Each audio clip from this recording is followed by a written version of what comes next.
என்னை தெரியுமா நான் சிரித்து பழகி கருத்தை கவரும் ரசிகன் என்னை தெரியுமா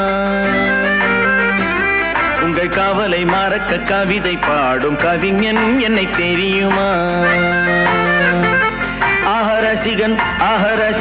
நல்ல ரசிகன் நல்ல ரசிகன் உங்கள் ரசிகன் உங்கள் ரசிகன்